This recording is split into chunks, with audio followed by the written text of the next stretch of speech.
दोस्तों, दुबई में तूफानी बारिशें क्यों हुई और इस वीडियो में मैं आपको दुनिया भर से ऐसी ही लेटेस्ट और अजीब खबरें दिखाऊंगा। दोस्तों, बरतानिया की सड़कों पर एक अजीब मंजर देखा गया जब लंदन में दो घोड़े सड़कों पर इधर उधर भाग रहे थे।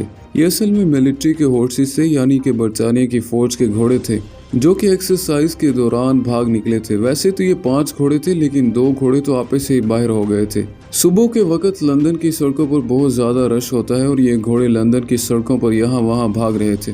दोस्तों, ऐसा ही कुछ हफ्ते ऑस्ट्रेलिया में भी हुआ था जब एक रेस में दौड़ने वाला घोड़ा पता नहीं कैसे ऑस्ट्रेलिया के एक रेलवे स्टेशन पर आधी रात को पहुंच गया था। दोस्तों, जापान की ट्रेन स्टेशन पर भी कुछ ऐसा ही देखने को अजीबोगरीब मिला था कि जापान की बुलेट ट्रेन 17 मिनट तक रुकी रही क्योंकि इस ट्रेन में एक सांप घुस गया था जिसको ढूंढा जा रहा था। ये ट्रेन जापान के शहर लगोया से टोक्यो जा रही थी। ये एक 16 इंच लंबा सांप था, लेकिन इससे मुतल्लिक मजीद कुछ नहीं पता चल सका। दोस्तों, मेक्सिको के प्रेसिडेंट हाउस में 19 बिल्लियां फिरती थी। ये बिल्लियां सड़कों पर रहती थी और प्रेसिडेंट हाउस में घुस जाती थी और इसीलिए इन बिल्लियों को भी अब मेक्सिको के प्रेसिडेंट हाउस का हिस्सा बना दिया गया है। अब इन बिल्लियों को खाना पीना सारी उम्र तक के लिए मेक्सिको की हुकूमत की जिम्मेदारी बन चुकी है, चाहे प्रेसिडेंट कोई भी हो। लेकिन इन बिल्लियों को सारी उम्र तक के लिए प्रेसिडेंट की तरह ही प्रोटोकॉल दिया जाएगा। दोस्तों, क्या आप जानते हैं कि इटली के शहर मिलान में एक कानून पास होने लगा है कि लोग रात 12 बजे के बाद किसी भी रेस्टोरेंट से पिज्जा या आइसक्रीम टेक ऑफ नहीं कर सकते। इसकी वजह यह है कि शहर की सड़कों पर आधी रात को टूरिस्ट का बहुत ज्यादा शोर हो जाता है और इस शहर के लोग बहुत ज्यादा तंग होते हैं। इसीलिए शहर की लोकल हुकूमत कानून लेकर आ रही है कि लेट नाइट किसी भी रेस्टोरेंट से पिज्जा और आइसक्रीम टेक अवे नहीं किया जा सकता ताकि लोगों का रश कम हो सके। दोस्तों, अब चलते हैं फ्रांस, जहाँ एक इंतहाई अजीबोगरीब मुकाबला होता है। ये एक रेस है जिसमें वेटरेस और वेट्रेसेस को मुकाबला करना होता है। इनको एक ट्रे को बैलेंस करना होता है जिसमें एक परसू, कॉफी और एक पानी का ग्लास होता है। ये रेस 110 साल से फ्रांस में तकरीबन हर साल होती है। इन लोगों को तकरीबन 2 किलोमीटर तक ऐसे ही चलना होता है और इसमें तकरीबन 200 लोग शामिल होते हैं। जीतने वाले को 2 गोल्ड मेडल दिए जाते हैं और एक आलीशान होटल में एक दिन का स्टे दिया जाता है। दोस्तों, फ्रांस में ही एक अजीब वाकया हुआ जब फ्रांस की एक नेशनल लाइब्रेरी से 4 किताबों को हटा दिया गया था क्योंकि ये किताबें जहरीली हो चुकी थी। ये किताबें 19 सेंचुरी की थी और इनके कवर्स पर जहर मौजूद था। ये जहर इतना खतरनाक नहीं था। दरअसल इस दौर में एक केमिकल यूज होता था जो कि बुक बाइंडिंग्स को कलर किया करता था और यही केमिकल अब जहर में बदल चुका था।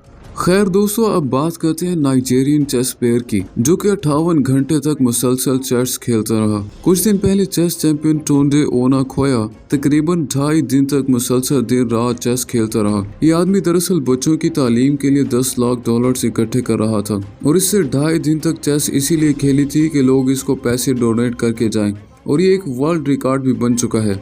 दोस्तों, बात करते हैं यूएई में होने वाली बारिशों और सैलाब की।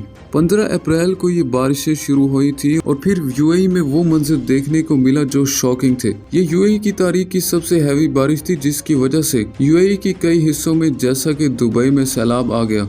यूएई का पूरा निजाम रुक चुका था, जैसा कि तकरीबन 2155 फ्लाइट्स कैंसिल हो गई थी। लोगों के घरों तक पानी घुस चुका था और लोग कश्तियों में सफर कर रहे थे। इस सैलाब में 5 लोग मारे भी गए, जिसमें से एक पाकिस्तानी भी शामिल है।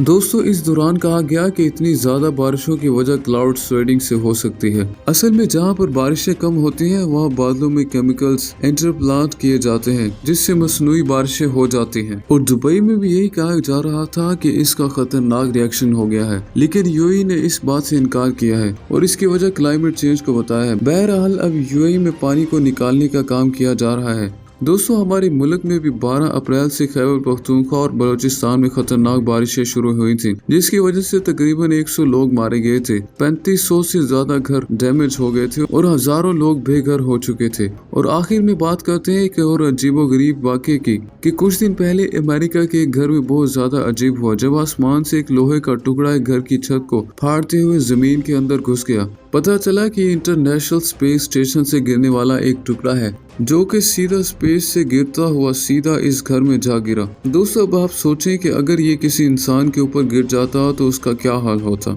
यकीनन उसकी डेथ हो जाती। तो दोस्तों, ये थी हमारी आज की वीडियो अच्छी लगी तो इसे लाइक और ज़्यादा से ज़्यादा शेयर कीजिएगा। अगर अभी तक आपने हमारे चैनल को सब्सक्राइब नहीं किया तो इसे जाते हुए सब्सक्राइब जरूर कर लें।